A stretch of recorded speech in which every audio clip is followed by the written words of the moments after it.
Are you good, Will? I'm good for you. I think what tone? I mean, did you get tone? Did they send tone to you? No, not yet. I mean, I'm still hearing you. I'll send tone once. But I said, but I'm hearing you sound good, so. I'm sure it's pretty close. So when they tone out, we'll get exactly.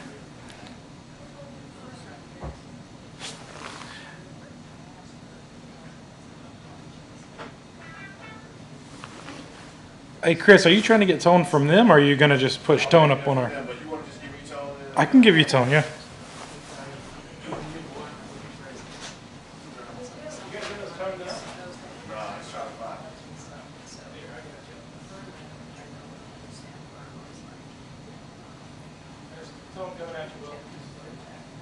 There we go.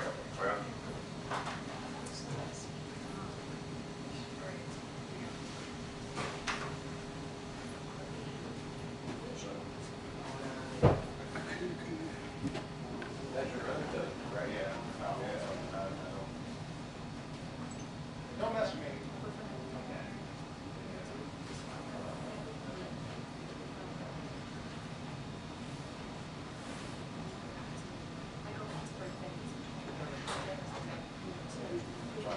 Yeah. I'm good on tone.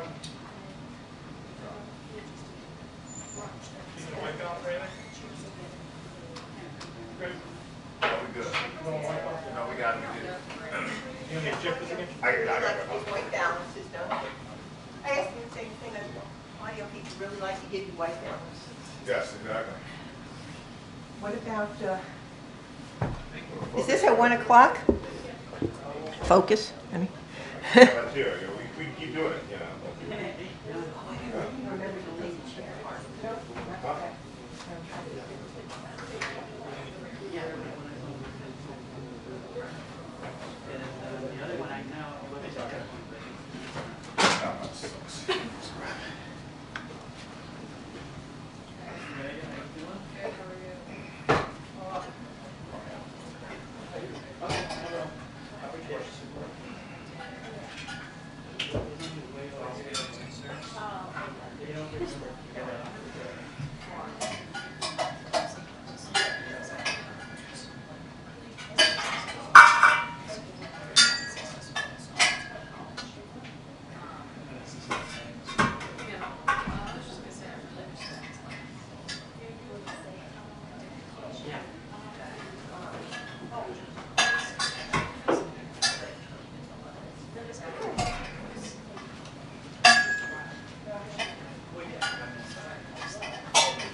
I'm fine. It's just this is kind of all in the way, so I'm just kind of moving it over. So no, it's fine. Everything's good.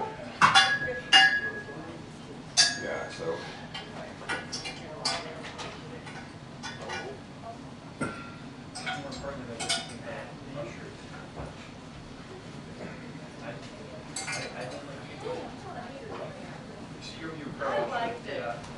That we're gonna be there? Yes. Yeah. All right. So let's move. I'm just trying to move second.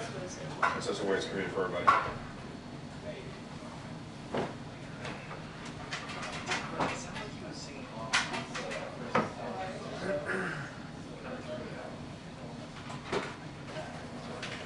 Not that I can.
Oh, the electronic piece? Thank you.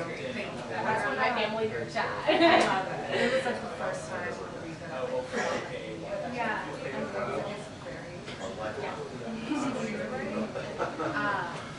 So no, I appreciate it. It's just different. It's no different and it's not forever. I mean, it could just change. I mean, it's just okay. It was okay. Just at the time, it was like 13. Total. So I was like, That makes sense. I was like, I have like a whole Hey, Robin? Hey, Robin? Can you get her white balance? I got it. It's here. It's here. I got it up here. Yeah.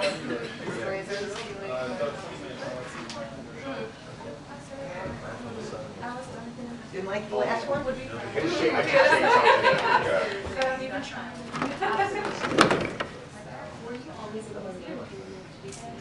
Yeah, I always. Oh, yeah. So I still.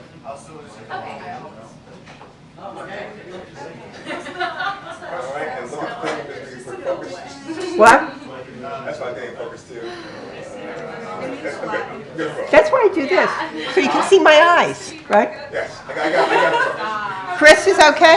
I got focus. Right, right.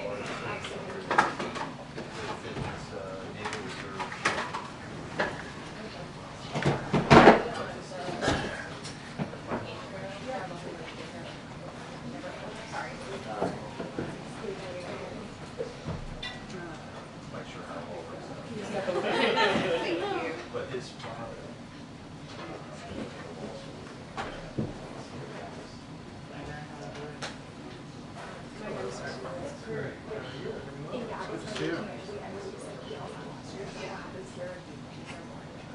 Yeah. Okay, cool. Yeah, I got you. Yeah. We're not doing that here. Thank God, because those are too much. You just school style. Perfect. That's why I shot into this. Same. Otherwise, I just stand. I know. So like by the time we walk out the door, they're like, no more. It's over. I know. Same thing. Okay.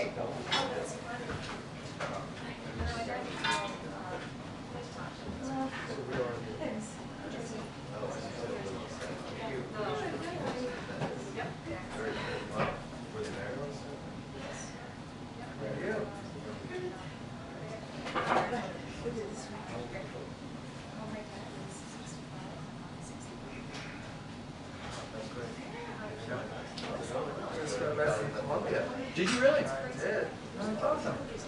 I told you this all the time. First we went to like China.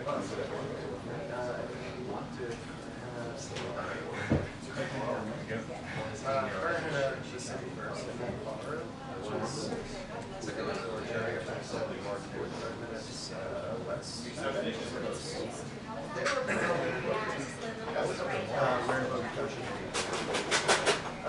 We were staying in area. Chico, Tay, Donna Rocha.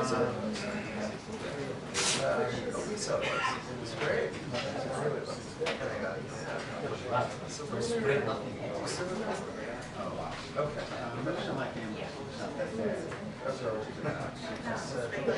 No, we're just gonna stand on the side. I don't want to start doing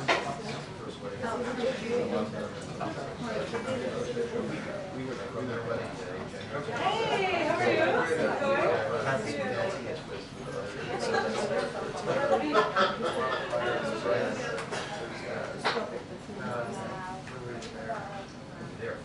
You like cutting it?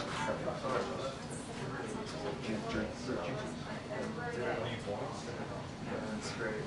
So they are now. I Howdy, how are you? Chances that I'm here.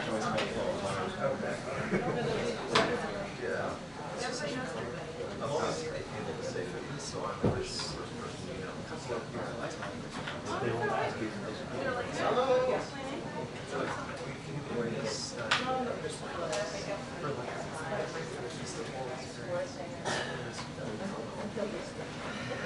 Awesome. I love it. Yeah. You want to fit it's been a little we're gonna go to France. But like I know exactly. So,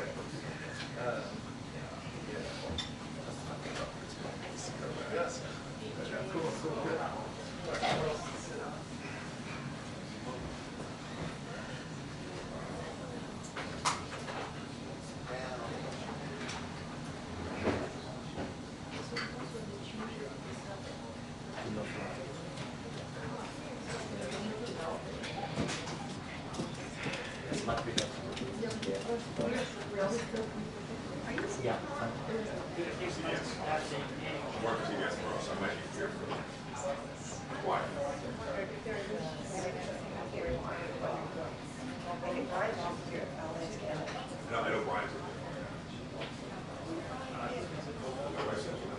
You ask it?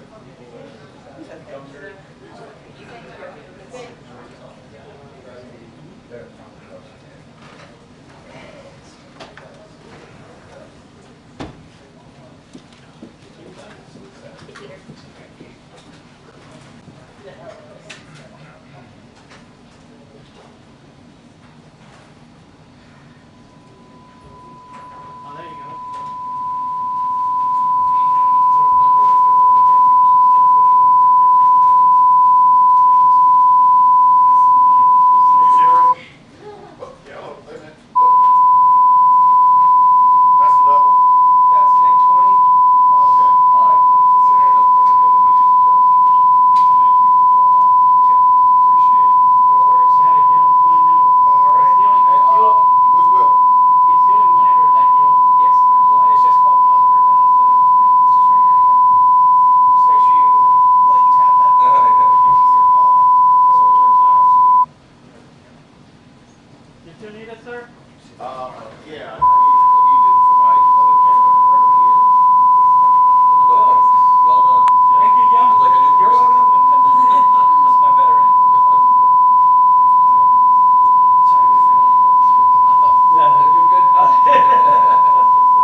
Nice TikTok.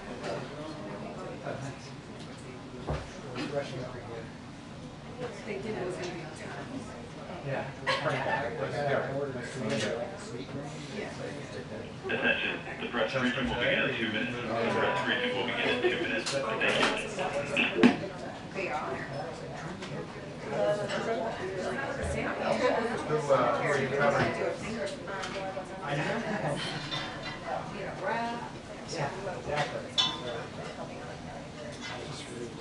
Okay, okay. Well, I might see you on the trail. So we're doing it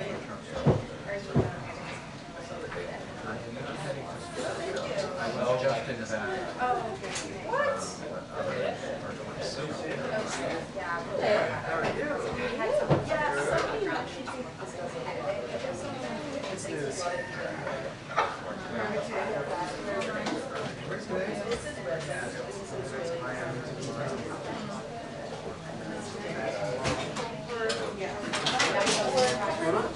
How are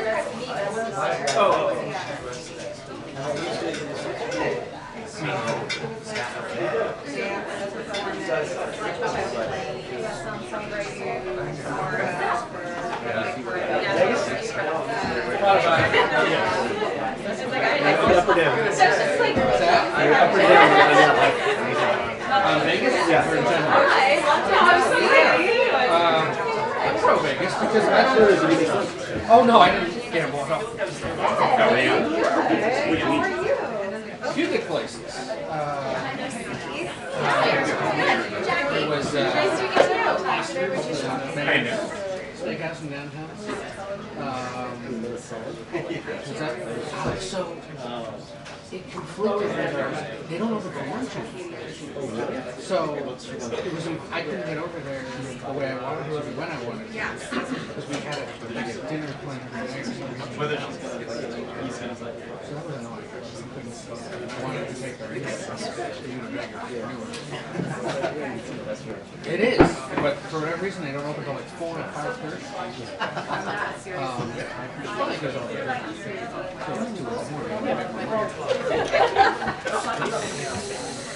Well, that was a flash. Oh my goodness.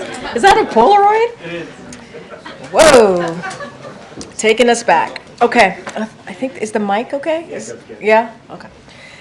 All right, everybody. Happy Monday and good afternoon to everyone. Hope everyone got some rest after last night's Super Bowl. The president was able to catch some of the game, and on his behalf, I want to extend a big congratulations to the Kansas City Chiefs on their 3rd Super Bowl win in just 5 seasons, and also congratulations to all the Swifties out there. The president looks forward to welcoming them back once again to the White House to celebrate their latest victory. As you know, it is a White House tradition. And so without ado, don't have anything much more. I know you guys are excited about that. We have the Admiral here, my colleague, John Kirby, who is here to discuss the visit of King Abdullah of Jordan and the latest on the Israeli hostages who were freed in Rafah, and also the Libido Corridor Private Sector Investment Forum. Admiral? Thank you so much. Good afternoon, everybody. As you know, the President is hosting King Abdullah here at the White House this afternoon. It's the 75th year of diplomatic relations between Jordan and the United States, and this meeting will help further strengthen our enduring bilateral relationship. During the meeting, President Biden and the King will discuss the ongoing situation in Gaza, of course, and efforts to help produce an enduring end to this conflict. They'll also discuss increasing humanitarian assistance into Gaza and a vision for a durable peace to include the viability of a two-state solution with Israel's security guaranteed. Now, before we get into questions, I just want to express how pleased we are to hear the news of 2 Israeli hostages freed last night by Israeli Defense Forces in Rafah after 128 days. Fernando Simon Marion and Louis Har are now reunited with their families where they belong. That's where all the hostages belong, quite frankly, and so President Biden and his entire team is going to continue to work around the clock to ensure and to secure their release. We will spare no effort to do so, and that includes capitalizing on recent progress in negotiations with our counterparts in the region, and those negotiations are ongoing. Now, I've also seen reports that civilians were killed over the weekend in Rafah due to Israeli operations. I can't confirm those reports, but as we have said many times, the proper number of civilian casualties is 0. We don't want to see a single innocent civilian death, Israeli or Palestinian. But let me be clear, there can be no enduring end to this crisis until Hamas releases the men and women that they are holding hostage, all of them. Their release and a prolonged humanitarian pause is also essential for bringing critical relief to the innocent people of Gaza, who have absolutely nothing to do with the underlying conflict. And this remains our paramount objective. Now, as Kareem teased, just a real quick note on Africa. Last Thursday, the United States, the government of Zambia, and the Africa Finance Corporation convened the Partnership for Global Infrastructure and Investment Libido Corridor Private Sector Investor Forum. Tried to say that 10 times. In Lusaka, Zambia. This was the first PGI investor forum held outside of the United States, bringing together more than 250 business and government leaders. With over $1 billion in U.S. and G7 financing, the corridor will ultimately connect Africans from western Angola to Tanzania and the Indian Ocean through rural bridges, upgraded 4G and 5G digital connectivity, increases in solar power, investing in agribusiness and food security, and the biggest rail investment in Africa in U.S. history. So very exciting. We're very, very pleased to be able to move this forward, this development project, and it's exciting, and we'll keep you posted. With that, we'll take some questions. Thanks, John. First up, congratulations are in order, I believe. Thanks. The President, yesterday's conversation with Prime Minister Netanyahu reiterated the U.S. opposition to expanded operations inside Rafah to root out Hamas's remaining battalions there. In your outline a few seconds ago about what the end stage Hamas has released the remaining hostages to end the conflict, does the U.S. believe that Hamas can remain in Rafah? Is that an acceptable end game of, how are the Israelis, if they can't go into Rafah to remove Hamas, how are they supposed to get rid of Hamas from Gaza, which the U.S. has said is their end goal here? Oh, we never said that they can't go into Rafah to remove Hamas. Hamas remains a viable threat to the Israeli people, and the Israelis and the IDF absolutely are going to continue operations against their leadership and their infrastructure, as they should. We don't want to see another October 7th. What we said is we don't believe that it's advisable to go in a major way in Rafah without a proper, executable, effective, and credible plan for the safety of the more than 1 million Palestinians that are taking refuge in Rafah. They've left the north, and they certainly went south out of Khan Yunis to try to get out of the fighting. So Israel has an obligation to make sure that they can protect them. And related to the ceasefire hostage deal talks, yesterday a senior administration official says that a framework was nearly reached, but there were gaps remaining. I was hoping you can provide some clarification on what the remaining gaps are and which side of the conflict those gaps are. I'm sure you can understand. I'm not going to get into the details of the negotiations. We do believe, as I've said before, that there has been constructive progress towards trying to get a deal in place for an extended pause and getting all the hostages out. But it's not done, and nothing is really negotiated until everything is negotiated, and those conversations are ongoing now, and it would be really irresponsible for me to get into the details of it. Just lastly for me, you had said the U.S. response to the killing of the 3 American service members in Jordan would be phased over some time, a few days. Is it safe to say that the U.S. response at this point is concluded, or is it still ongoing? You have to wait and see. Thank you, John. Secretary Austin is back in the hospital. We wish him well, but he's had to cancel a trip this week to Europe and another gathering of the Ukraine Contact Group, which he could attend virtually if he wanted to. First off, has the President spoken to Secretary Austin since he was hospitalized? I'm not aware of any conversation between the two of them since this just happened yesterday. Does the President have any concerns that with his medical problems the Secretary can no longer serve? Not at all. There were conversations here last week, I know, about the President saying that Israel's moves into southern Gaza have been, quote, over the top. And there were suggestions that that isn't necessarily something new. But that is a slightly more direct commentary on what they may or may not end up doing than we've heard from him in the past. And we normally hear from world leaders talking about what other world leaders are up to. Is he changing his rhetoric on this, given the concerns expressed by members of his party, especially those in swing state Michigan? I think the President's been pretty dang consistent almost from the very beginning, Ed. Saying it was over the top. He's been very consistent, Ed, about our concerns over civilian casualties and damage to civilian infrastructure and the need for the Israeli Defense Forces to act with precision and deliberateness and due caution about taking innocent life. I mean, that is not a new position by this administration, certainly not a new position by the president. Was that what he expressed yesterday in their call? I'm not going to get beyond the readout. I think we offered you a pretty good summary of the things that they discussed. Thanks, Craig. John, over the weekend, satellite imagery emerged that indicates that Venezuelan military assets have been moved along their border with Guyana. Do you have a comment? We've obviously been monitoring this closely ourselves. Our assessment is that whatever military movements there have been by Venezuela have been of a small nature in size and scale and scope. We see no indication that there's about to be hostilities or that the Venezuelan military would be capable of conducting any significant military activities there.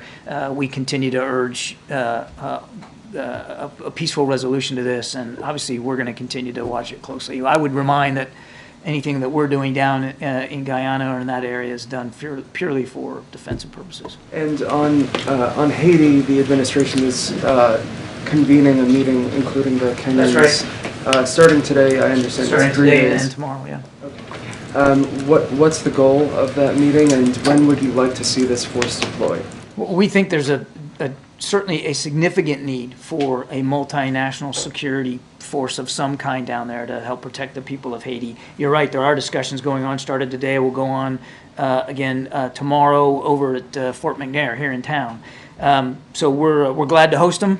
Look forward to seeing where we can get. But the idea really is to start to set out the general parameters of what that multinational security force could look like and how it would operate. It's a entry-level discussion. I have no doubt that there will be follow-on discussions as appropriate. John, on the Jordanian meeting today, the Jordanians previewed the King's visit here as an effort to gather support for an immediate ceasefire in Gaza. The president obviously has been a hard no on a ceasefire. Is that going to be the position he presents to the Jordanian king today when they meet? Well, let's let the conversation happen before we get ahead of it. We have been very consistent that we don't support a general ceasefire at this time, which is, again, a ceasefire that would lead to both sides laying down arms permanently and ending the war. Now, we want to see the war end as soon as possible, and we believe one of the first steps that's critical to doing that is a humanitarian pause, an extended pause, that longer than what we saw back in November of a week, that would allow us to get all the hostages out, get more aid and assistance in, and then hopefully lead to discussions that could get us closer to an end to the conflict. Oh, thanks, Corinne. Thanks, Admiral. So President Biden had told Israel's Prime Minister Netanyahu that any potential ground invasion in Rafah should not happen without a plan to protect civilians there. Is the president confident that this message is getting through to Netanyahu, and where are these civilians supposed to go? So much of the infrastructure has already been destroyed in Gaza. He's confident that our Israeli counterparts understand our concerns. We've made them privately, we've made them publicly. I won't speak for the Israelis or what they may or may not do, but they've heard loud and clear our concerns about where the civilians that the civilians need to be protected. I can't tell you here talking, Selena, what that would look like, but we hope and expect that our Israeli counterparts will factor in the safety of those civilians appropriately as they consider future operations down in Rafah. So what could that look like given the situation? I can't get ahead of where we are right now. That's really going to be a question for the Israeli Defense Forces. They know and they understand our concerns. And Israel's Prime Minister told ABC News, without presenting evidence, that Israel's military has killed more Hamas fighters than civilians. What is the U.S. assessment of that? Do you agree with what Netanyahu told us? We don't have an independent assessment of those figures. And just lastly, what is the White House reaction to Trump saying he would encourage Russia to attack NATO allies if they don't contribute enough towards defense spending? What is the message that not only sends to the world, but especially to U.S. allies? Well, now, I'm going to be careful. I can't talk about things that have been said on the campaign trail. All I can tell you is that under this particular president, President Biden, as Commander-in-Chief, NATO is now more relevant, stronger, bigger than it's ever been before. And he has really prioritized our network of alliances and partnerships around the world. And, of course, NATO is right at the forefront of that when it comes to the security environment on the continent of Europe. And that's what the American president ought to be about. It'd be about reinforcing alliances and partnerships and sending a strong signal, particularly to NATO allies, about how seriously we take our Article 5 commitments. And you've heard from President Biden, gosh, I don't know how many times. We will defend, if needed, every inch of NATO territory. That's what the Commander-in-Chief of the United States ought to be saying when it comes to NATO. And just to follow up on that quickly, Vice President Harris is going to be in Munich with a lot of those European security leaders. Is part of her duty there to reassure allies that deterrence is still a force here? I have no doubt that the Vice President will take the opportunity while she's in Munich, not only to talk about how this administration is pursuing our national security interests in Europe and beyond, but how important, again, we consider our network of alliances and partnerships. And Trevor, there's no other nation in the world, none, that has a network like the United States has, because the President and the Vice President and the National Security Team has invested so much energy in the last 3 years in revitalizing them. A lot of allies and partners had a lot of questions when we came into office because they didn't feel valued, they didn't feel respected, they didn't feel like the United States was willing to continue to lead on the world stage, and we've proven that we are. And on Rafah, has the president ever threatened to strip military assistance from Israel if they move ahead with a Rafah operation that does not take into consequence what happens with civilians? We're going to continue to support Israel. They have a right to defend themselves against Hamas, and we're going to continue to make sure they have the tools and the capabilities to do that. And what's the view about the role that Egypt should play there? Do they need to do they need to open that border on their side in order to allow civilians to come through? Egypt has been a terrific counterpart with respect to Rafah and the use of that gate and allowing people that need to get out, people that, third country nationals, and they continue to do that. They've been a terrific partner. But it is closed, right? So the average person can't. There have been, and I suspect there will be closures at times based on the security environment. But we're not concerned about our ability to continue to communicate with President El-Sisi about the proper use of that gate. But just to be clear, people are actually penned in right now, Gaza civilians who are not able to egress, right? You're talking about Egypt. Palestinians who are not able to egress. So is that something that the president wants to see movement on? We don't want to see any forced relocation of people out of Gaza. That's home for the Palestinian people. Well, again, that's something that we have and will continue to discuss with counterparts in the region, but it's home to those folks. That's Gaza's home. And they shouldn't be forced to leave Gaza if they don't want to leave. Now, if there's going to be operations in Rafah or around Rafah, the Israelis have a commitment, an obligation to make sure that they can provide for the safety of innocent Palestinian people that are there. But you're not pressuring Egypt to allow them. I'm not going to get into the specifics of diplomatic conversations that we're having. We don't want to see any Palestinian people forced out of Gaza. That's their home. If there are people that need to leave that are not Palestinians and want to leave, obviously we're working with Egypt to do that. Thanks, Admiral. Can you just talk to us about the feasibility of moving the entire civilian population out of Rafah? Is that even physically doable? There's a lot of folks there, MJ, more than 1 million. Some estimates have it almost at 1.5 million. That's a lot of people that move down to Rafah to get out of the fighting. And so again, the task of providing for their safety at that number and in such confined spaces is difficult. There's no question about it. That's going to be a heavy lift. For any military, it would be a heavy lift. But that's the conversation that we want to keep having with our Israeli counterparts. I don't know what it's going to look like. We can't tell you what it's going to look like. That's really for the IDF to speak to. But it absolutely has to be accounted for. I think it is a realistic goal, that it is viable to try to move those people out of that area. Well, let's see what the Israeli Defense Forces come up with. And if they go ahead with the ground incursion anyway, before the civilian population can safely be moved out of that area, would there be any consequences from the U.S.? I know Trevor just asked a question about, potentially stripping, military support or security assistance. What would the consequence be for Israel if they went ahead and did that anyway? I don't want to get into hypotheticals on that. We've been very clear with our Israeli counterparts privately and publicly about what our expectations are for the treatment of the innocent people that are down there near Rafah.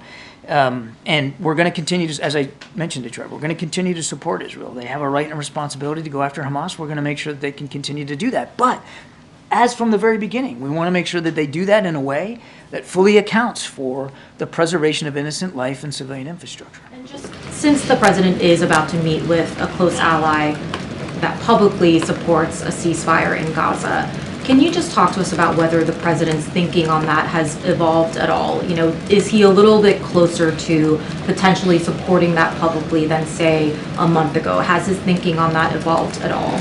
We haven't changed in terms of our desire to see an extended pause so that we can get all the hostages home with their families where they belong, so we can get additional security assistance in, and we can see a reduction in the violence. We are still focused on trying to get an extended humanitarian pause. I'm asking about a permanent pause. I know what you're asking. What I'm saying is we support and continue to support an extended humanitarian pause. Thanks, great. Thanks, John. You talk, I know you can't give specifics about consequences, but I mean, would the United States policy change under any circumstances? You talk about an obligation to protect civilians. The president has talked about over-the-top, indiscriminate bombings. Is there anything, would there be any consequences? Would the U.S. policy change, or is it support no matter what? I just won't get ahead of where we are right now, and I'm certainly not going to engage hypotheticals. We want to make sure Israel can continue to defend itself. We want to make sure that humanitarian assistance continues to flow to the people of Gaza, and by no means has there been enough. There needs to be more. And we want to get all those hostages home.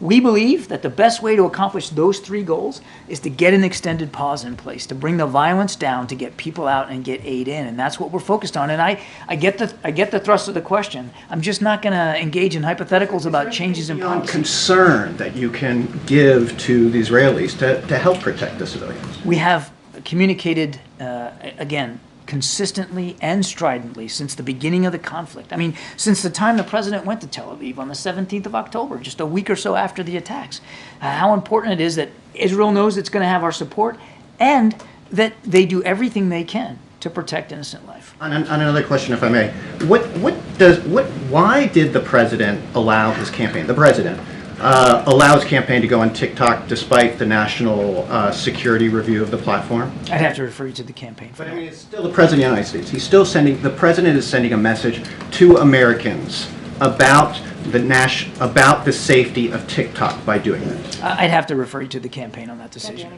Thanks, Green. Thanks, Admiral. Sorry to press you on this issue of Rafah, but I mean, and you say there's, we're not going to talk about possible halting military aid. You're not going to talk about consequences. What leverage does the White House actually have in terms of ensuring that Israel does not launch a military offensive in Rafah, without taking the necessary steps? Well, I don't think you're all that sorry about pressing me on this, but I'll go ahead and. That's okay. It's all right. Look, it's not about leverage. It's about being consistent. And I've said it before just in the last few minutes. It's about being consistent about our desire to make sure Israel can defend itself so that October 7th can't happen again, which Hamas obviously wants to do. And it's being consistent about how they conduct those operations matter. And we have been consistent since the very beginning in talking to the Israelis about the how, about operations and how they're conducted. And I would tell you that throughout this conflict, there have been moments, and there continue to be moments, where we have the opportunity and have taken the opportunity to shape their thinking and to help influence the way they have conducted some of these operations. And that remains today. Thank you. Hi, John. You referenced the release of 2 hostages, but also there is reports that in the process of this special operation, 3 hostages were killed, along with 100 Palestinians, including women and children. Also, Egypt threatened to withdraw from the Camp David agreement if Israel invaded Rafah. So how does the White House navigate this rather complex picture? Yeah, I tried to address that in my opening statement, Nadia. We don't want to see any civilians killed at any time, Israeli or Palestinian, in the conduct of operations. The right number is 0.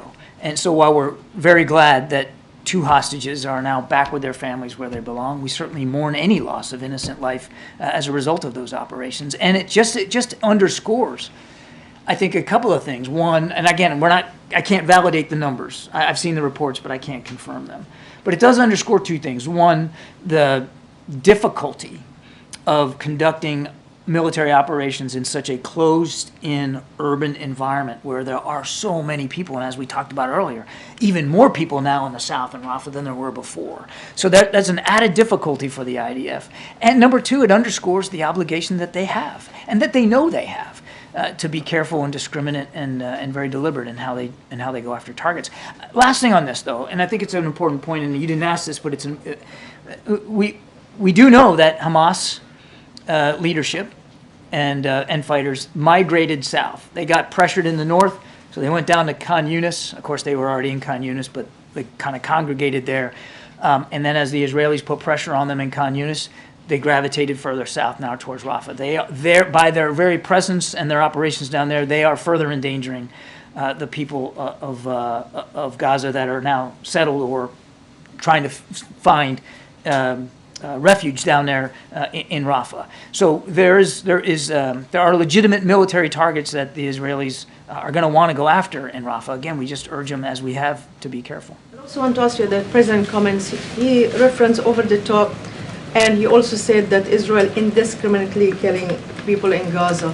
Yet he's willing to sign off on almost $14 billion in military aid. So how can you reconcile the fact that he's worried about civilian casualties without any serious review about how U.S. weapons are used in a civilian area? Well, I think you know, we just last week, late in the week, we issued a national security memorandum that codifies existing policies and adds reporting requirements onto those existing policies about our expectations for how military assistance is going to be provided to any foreign actor, and of course that includes Israel. Thank you. Thanks, John. Just to jump off of Nadia's question, you've been explicit that the U.S. does not support an operation into Rafah without a credible, feasible plan to move and protect civilians. Yesterday's operation, as you've also acknowledged, there were reports of civilian casualties. But was the operation yesterday within the grounds of the kind of operation that the U.S. would support in Rafah? I can't really speak to the specifics of IDF operations. You know I won't do that. They should speak to the operations that they conduct and what that looks like. As I understand that, again, this is rudimentary and early information. This was a specific military raid to rescue hostages and not necessarily indicative of some larger operation that they have talked about conducting in Rafah to root out Hamas leaders that have now tried to find refuge among the million or so Palestinians that are there. Yeah, so just in terms of what the U.S. would support, is it a question of scale? Is it a question of more targeted operations like this are okay despite possible civilian casualties, whereas a mass operation is not okay? Like just in terms of U.S. support. Well, with the caveat that this is a sovereign nation we're talking about, and they get to decide what military operations they're going to conduct. What we've said is we wouldn't support operations given the current circumstances, where you have, again, more than 1 million people there with nowhere to go and no plan for some place for them to go so that they can be safe. So we look forward to continuing talking to our Israeli counterparts about what that could look like. Thanks so much. John, on TikTok, can you explain what are the national security concerns that the administration has about TikTok?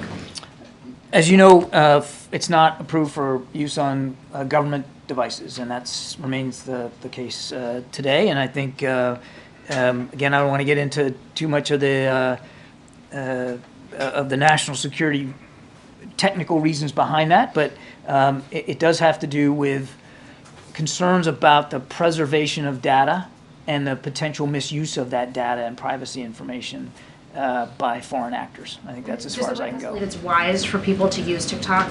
Again, that's not something that I'm qualified to say from the National Security Council. All I can tell you is it's banned on U.S. government devices, and we follow that guidance. So yesterday was the second anniversary of the Biden-Harris administration, the Indo-Pacific strategy. We have a statement from the NSC, but I'm just wondering how you see the progress so far. Are you satisfied with the progress? I think we've made a lot of progress. I mean, we've initiated AUKUS, and that process is moving along on schedule to get Australia nuclear-powered submarine capability. We've elevated the Quad, the Indo-Pacific Quad. We've upgraded our relationships with Vietnam, with Indonesia, and with ASEAN. And of course, as you know, the president hosted the leaders of Japan and South Korea at Camp David and really got not only significant developments in terms of our bilateral relationship with each country, each ally, but improved opportunities to get trilateral cooperation in a much better place than it's ever been. I could go on, including adding capabilities in and around the Korean Peninsula to keep a better eye on what Kim Jong-un is doing, and of course, bolstering all the rest of our alliances and network and partnerships in the region. Does the U.S. believe that all of the remaining hostages are being held in Rafah? And if so, given that that would include Americans, are there requests by U.S. officials to the Israelis for any assurances for protection of those hostages? We sadly don't have a whole lot of specific information about where each of the hostages are, who's holding them, and in what condition they might be. And sadly, we have to accept the possibility that some of them are no longer alive. We just don't have terrific granularity on that. We are in constant conversations with our Israeli counterparts about what they know. Certainly we remain in touch with the families of the American hostages. I think Jake Sullivan just met with them a week or so ago. We'll maintain constant touch with them and try to get as much information as we can. But obviously, the whole reason we're trying to get this deal in place is so that you can provide for the safe and secure passage of hostages out. Yes, it's true, and we're glad that 2 hostages were rescued, but by and large, the greatest number of hostages safely released were done through a hostage deal, right? A pause in the fighting where they were able to go, and that's why we're putting so much effort into these current negotiations. We believe that's the best way to get hostages in greater numbers out safely. Thank you, John. I have a question about Afghanistan and then one about Lunar New Year. Starting with Afghanistan, the UN is holding its 2nd international conference on Afghanistan since the Taliban took power back. That's happening next week in Doha. So I just wonder, what are the administration's expectations from this gathering, and do you see this as a move to normalize the Taliban? There are no efforts by the United States government to quote-unquote normalize, as you put it, or to recognize the Taliban officially. We've said it numerous times. If they want to be seen as legitimate rulers, they need to meet all the commitments that they said they would meet and make, and they haven't done that. You should be holding this meeting then. I will let the Secretary General speak for what meetings the UN's holding. Nothing's changed about our policy when it comes to the Taliban. And very quickly, Happy Year of the Dragon. It's a happy year for you, a rabbit. But you are a rabbit. You were born in 1963. Yes, you are. I have a follow-up. About me being a rabbit? All right, thank you. I did not know that, but I appreciate that very much. He's a horse. It's supposed to be a prosperous year for him. What is the president's message for the 20 million Asian Americans who celebrated this holiday over the weekend? He hasn't issued a message. What is his message? We have actually, I think, put something on social media about the Lunar New Year. And of course, we're wishing everybody who observes the Lunar New Year a happy one and a prosperous one. Even the rabbits. Admiral, I wanted to clarify the position on TikTok. So the administration still has concerns, security concerns about TikTok, even though the campaign has now joined it?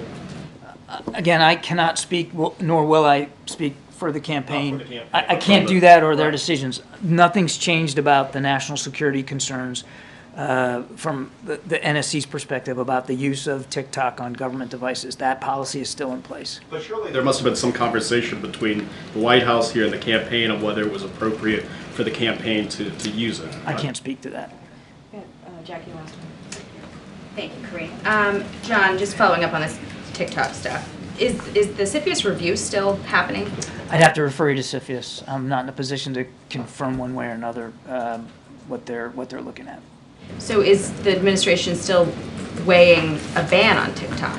Again, I have nothing for you on that, Jackie. I mean, I'd have to refer you to CFIUS. All I can speak to credibly, which I have today, is that from an NSC perspective, there are still national security concerns about the use of TikTok on government devices, and there's been no change to our policy not to allow that. Can you help me understand, though, like why why there wouldn't be any communication between CFIUS and the administration broadly, I mean, with the National Security Council? I didn't say there wasn't. I just said I'm not able to speak to issues regarding CFIUS. You'd have to talk to them. It's an independent body, and it's not something I can't speak for them. We're all just trying to square why the president would use this platform that his administration is weighing a national ban on because of national security concerns. Again, I'm not going to speak to any hypothetical ban. I can only tell you that it's not allowed on government devices. That policy remains the case, and I just can't speak for the campaign or their decisions. I apologize. Thank you so much, Admiral. Thank you. All right. Go ahead, Zeke. It's great. Just another round of that TikTok question. Are you aware of any communication between the Biden campaign and anyone who works in the White House about the president joining TikTok? Look, I can't speak to any conversations on specifically on TikTok. We got to be really careful. The campaign 2024 can't. No, hold on. So we're not going to comment on any specifics, and so certainly we would defer to the campaign on any strategy. The CFIUS process is separate and not going to get ahead of what we're going to say here. And I would say that the administration is on record for supporting the Restrict Act, as you all know, something that came up last year, and it's a bipartisan bill, and it is indeed tailored and risk-based approach so we can protect Americans' freedom of speech, and that's what matters. As you know, there are folks here who are commissioned officers who certain people are allowed to have conversation with the campaign, but I can't speak to any specific conversations that are happening about this particular issue. Again, it's under CFIUS review. We want to be really mindful of not getting ahead of that, and also it's the campaign, so that is something that they would have to speak to. And the reason why it is banned on government phones or government properties, obviously devices, is because that is an act of Congress. That is something that Congress wanted to put forward to make sure that no government devices are used. Were you aware before the campaign posted that TikTok? Okay. No, I am very, very careful as the White House press secretary. I'm in a different in a different box than most, and so I do not communicate with the campaign on any strategy or anything like that. And so I'm just very, very mindful of that. I did not know. I knew as you all did. And then a few follow-ups on the special counsel's report last week. When Ian Sams was here on Friday, he said the White House was considering releasing the transcript of the president's interview with the special counsel, which you all have objected to that characterization of that. Do you have an update on that review process? So look, certainly I'm going to refer you to my colleagues at the White House Counsel. I know the president's personal attorney obviously spoke to this on one of the Sunday shows yesterday. So I know they're been responsive. The team here have been responsive to those specific questions. I just don't have anything to share. Also, there's discussion about the president's ordering the creation of a task force to change policies around the handling of classified information in a presidential transition. Do you have any updates on when the president will create that task force? So I don't have any updates on that particular question about the task force.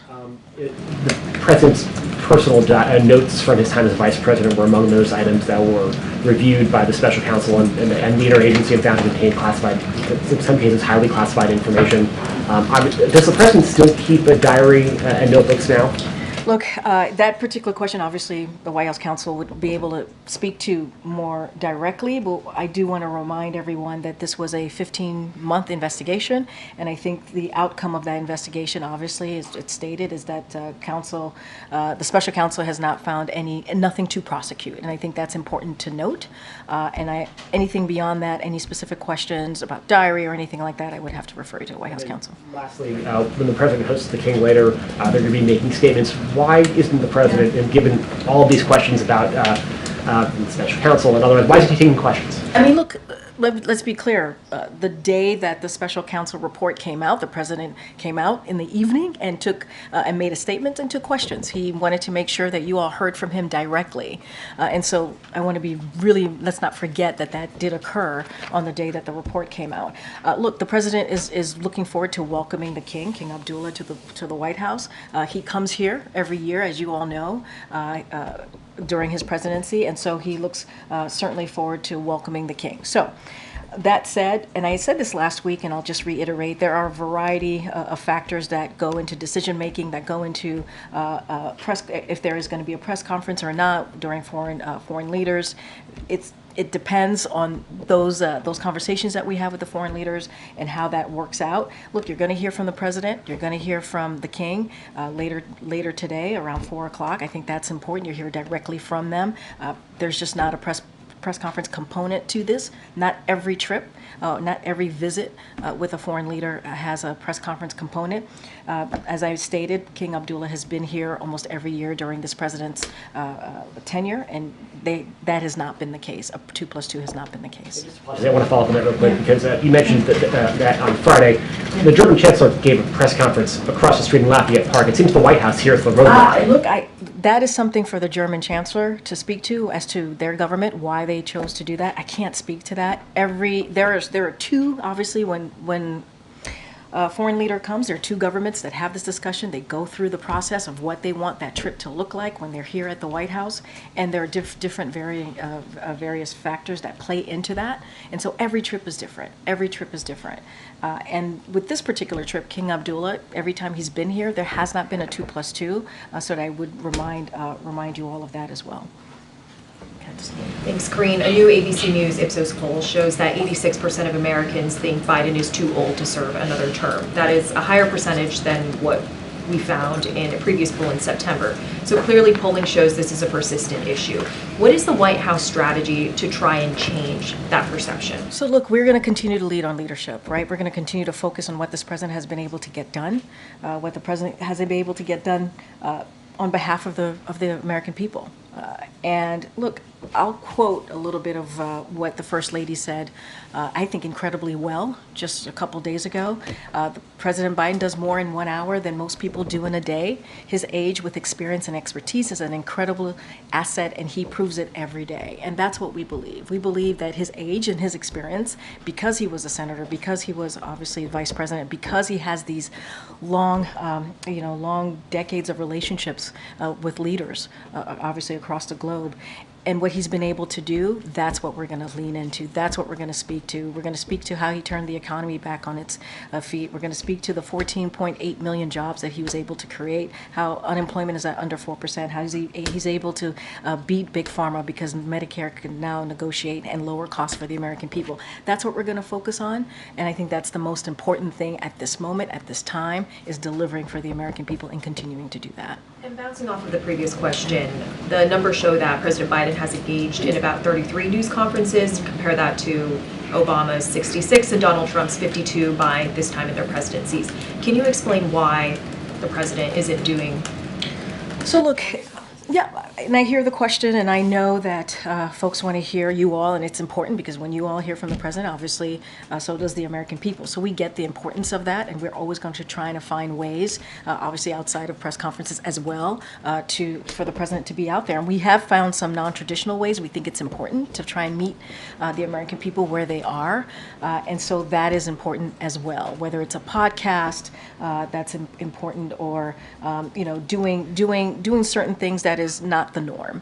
Obviously, the president, I should say, takes your questions when he's on the road as more often than not, and he finds it important to have those conversations when you all are out there with him on the road, taking your questions, and so he does do that. As far as press conferences, we're going to try and make sure when it's the right time for those to happen. Certainly, we will do so, but it doesn't mean that this president does not engage with the press corps, with the White House press corps, or with other reporters, journalists out there who have different ways with communicating with the American people as well. We think that's important too. But why is it more effective to forego a Super Bowl interview and instead? Look, we've talked about this. We believe that it is an important, obviously, tradition to watch the Super Bowl, and we think there are different ways to communicate with the American people, and we're going to try and find different ways to meet the American people where they are, and so that's a choice that we've made here that we think is actually important and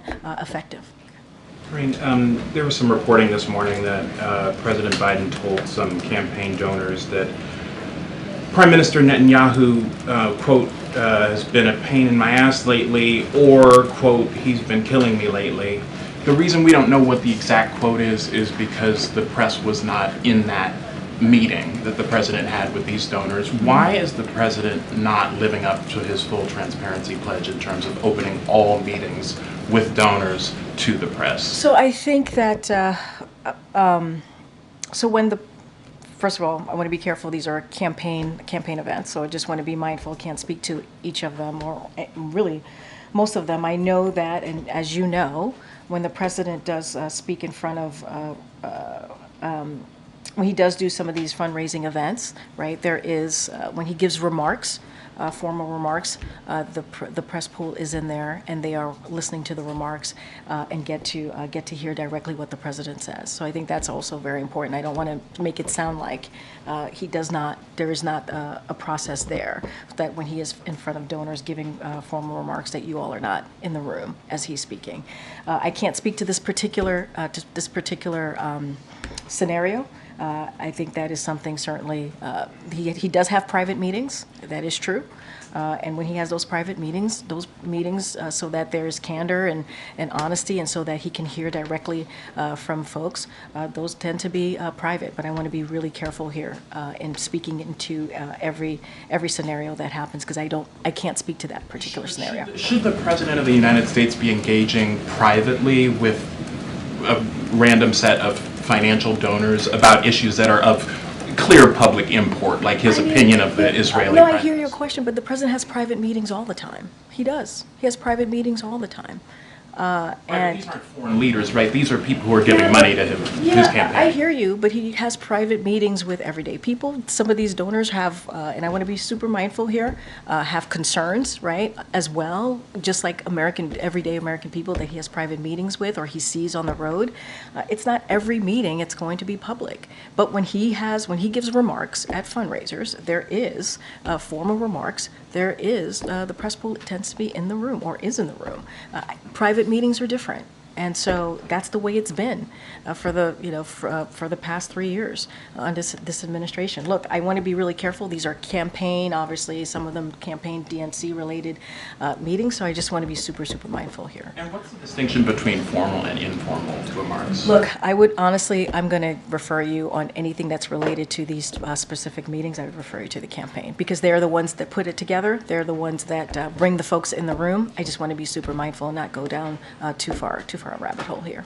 Okay, MJ. Hey, Corinne, any updates on when the president's physical might be taking place? So he will have a physical when we have information on that. So obviously, we will certainly share that with all of you. It will be transparent. There will be a comprehensive report, as we have done the last 2 years. Just don't have a timeline for you. Do you plan on the press getting a heads up before the physical happens, or will we find out once it has taken place? We're going to do it the way that we've done it the last 2 years. It's not going to be anything different. So the way that we've approached this the last 2 years will be the same way that we do this this third year.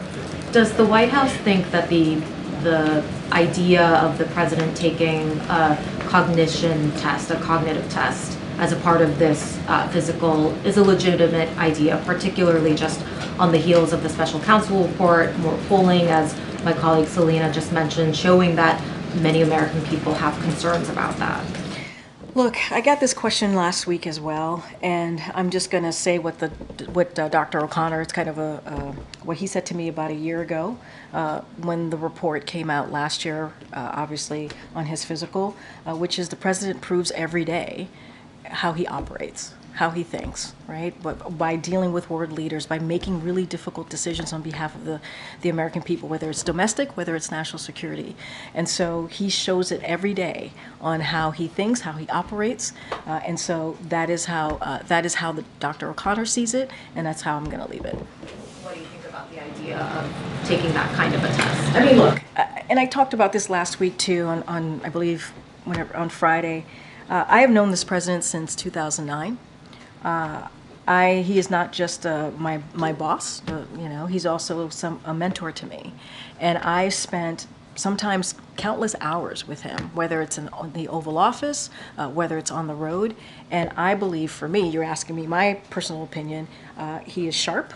He is on top of things. When we have meetings with him, with his staff, he's constantly pushing us, trying to get more information. And so that has been my experience with this president. Anything else outside of that, I just shared with you what Dr. O'Connor said to me, and so I'll just leave it there. Thanks, Corinne. No, you're not going to comment on the campaign or its decisions, but does the White House believe that TikTok is giving Americans, especially younger Americans, false perceptions about President Biden and his broader agenda? Look, I'm going to be really careful about speaking to TikTok specifically because there is a CFIUS review. They're in an independent body, and they are going to move forward with whatever they decide to do, and so don't want to step into that. Obviously, more broadly, as it relates to social media platforms, we've always said there is misinformation, disinformation out there that we have to try and combat, and so we've always been very clear. We've always been concerned about our young people and the information that the misinformation, disinformation that they're getting, and how that's affecting their lives. That is a concern that we have, and we've talked about that very explicitly, very clearly. As it relates to TikTok, going to be really careful because of that CFIUS review, and so just want to be super, super mindful. Obviously, just not going to comment on specific cases. Separately, the Senate is on track to pass the National Security Supplemental this week. Still not clear if Speaker Johnson's going to bring that up for a vote in the House. Does the President plan to have any outreach with House Republican leadership to try to get that across the finish line? So look, you know how important the President thinks it is to get that very all-important funding, security assistance to Ukraine, obviously Israel, Indo-Pacific. We've been very clear about that. Obviously, we had this really careful, strategic conversations as well with Senate Republicans and Democrats for the past couple of months for the border security, because we believe that entire package was important. But obviously, Republicans specifically in the House got in the way and would not move that forward. And it's unfortunate because that is the way we believe we would have been able to deal with policy issues and funding issues as it relates to the border, the challenges at the border, and also immigration.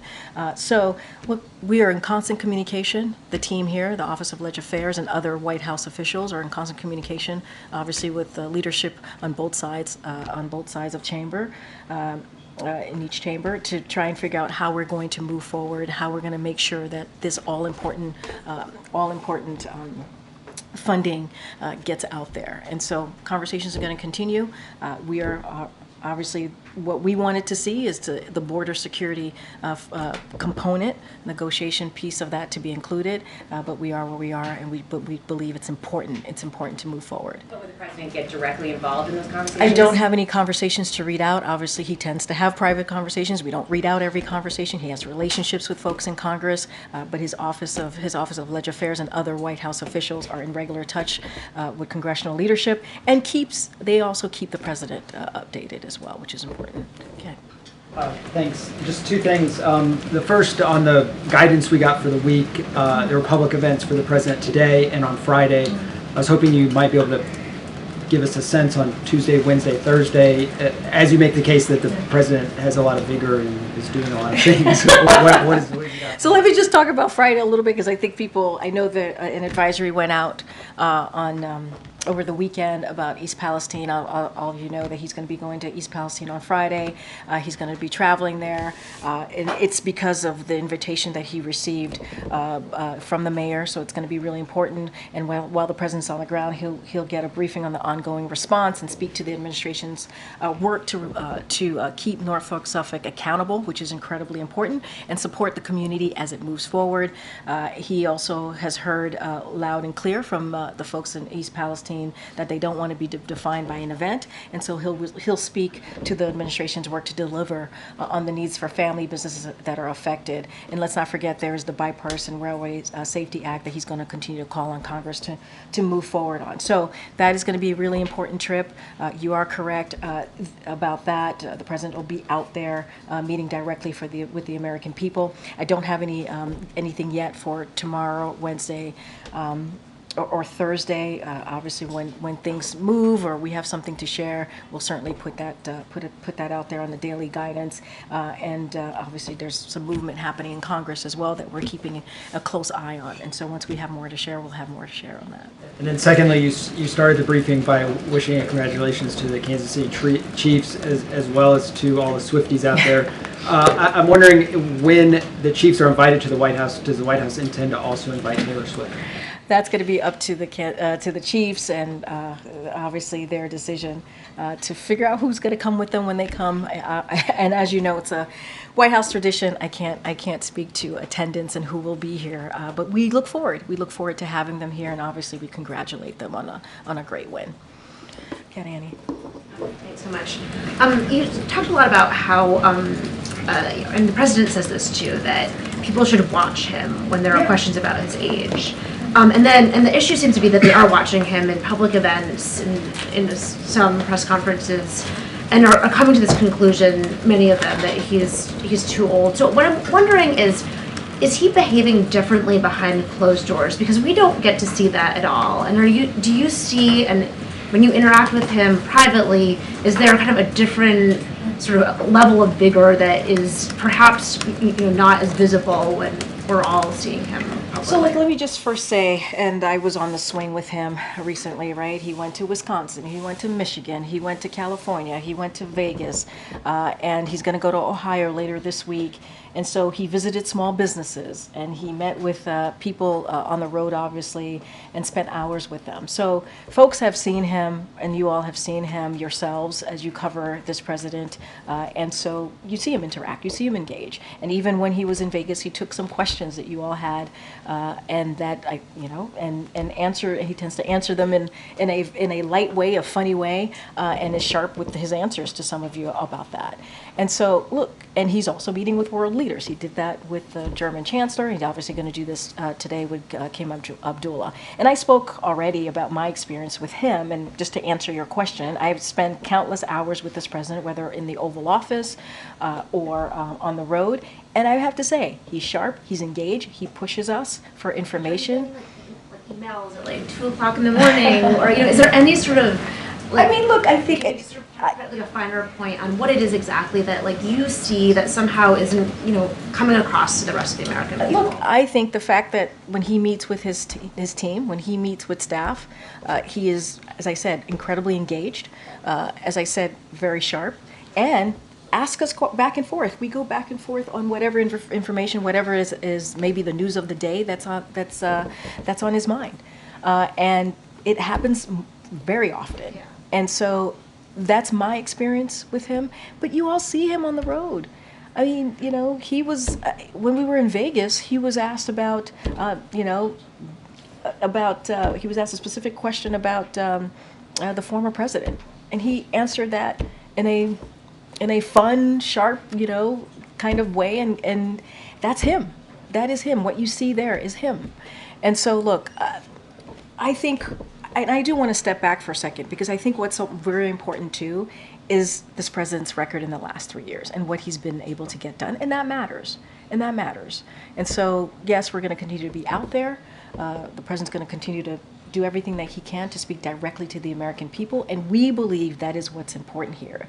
Getting that work done, continuing to move forward in an impressive record in the last 3 years, especially for any modern president, whether it's dealing with infrastructure, whether it's dealing with beating big pharma, whether it's getting the economy back on its feet. All of these things are important. Let's not forget what's going on outside of this country, what's going on in Ukraine, what's going on in the Middle East.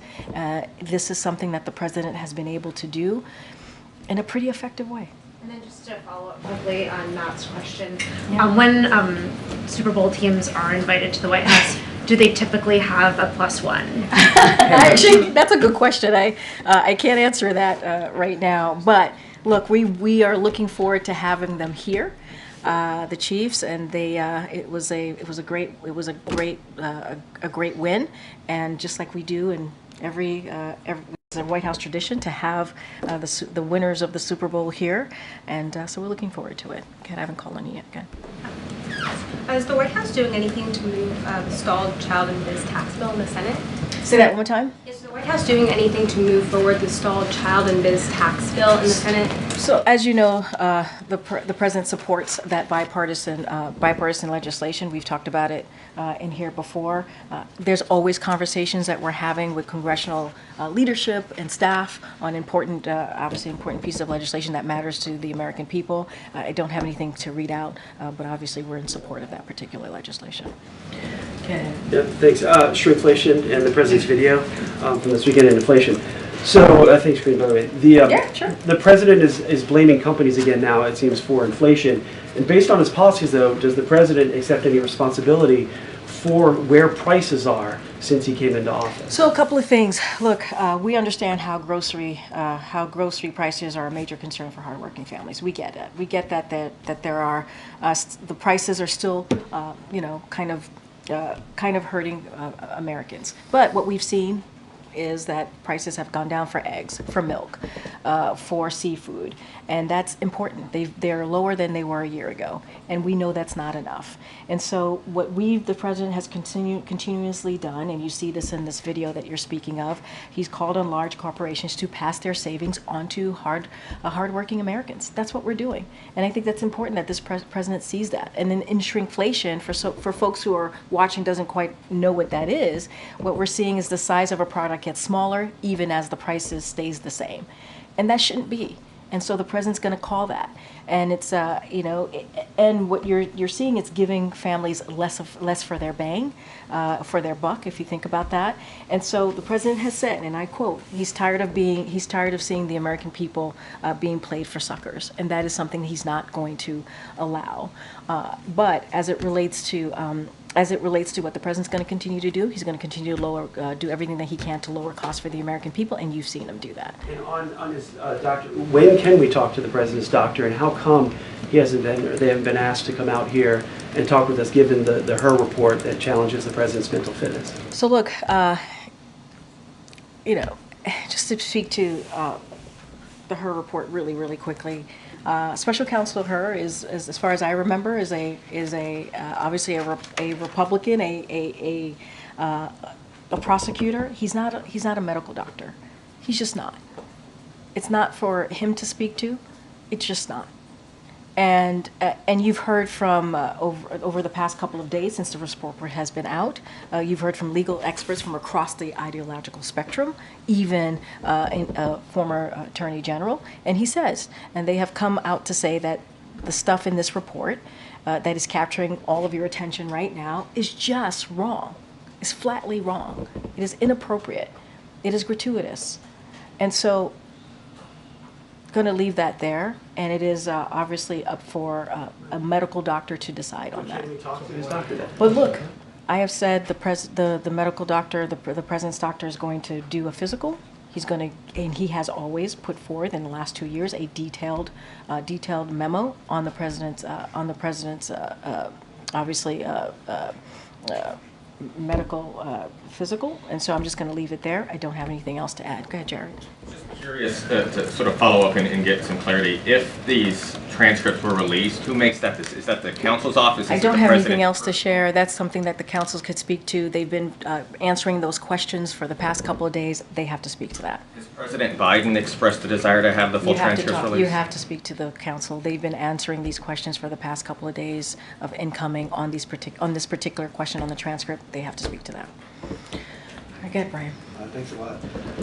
As you know, at the beginning of March, the funding for the government runs out. What's the president been doing to avoid a government shutdown and make sure that the funding is going to be there at the beginning of March to fund important programs like WIC and SNAP? Yeah, the president thinks that those programs should be funded. The president thinks that Congress should do their jobs and do the basic part of their jobs and fund these incredibly important programs that the American family believe in or need just to survive.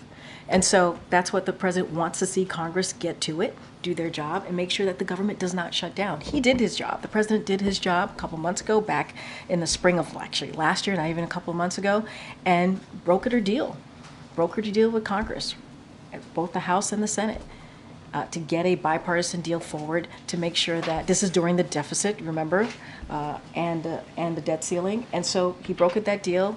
It became law. because 2/3 of the House Republicans voted for it. It got a bipartisan support in the Senate, and that was the deal that he brokered. Now Congress needs to get there to get this done. Has he designated a negotiating team that he wants involved in the White House? We negotiated on this, Brian. We did. We negotiated on this. 2/3 of House Republicans voted for it, a bipartisan support from the Senate, and Congress should do their basic job, which is keep the government open and make sure these very important programs that you just listed out gets funded. All right, guys, we'll see you tomorrow. Thanks.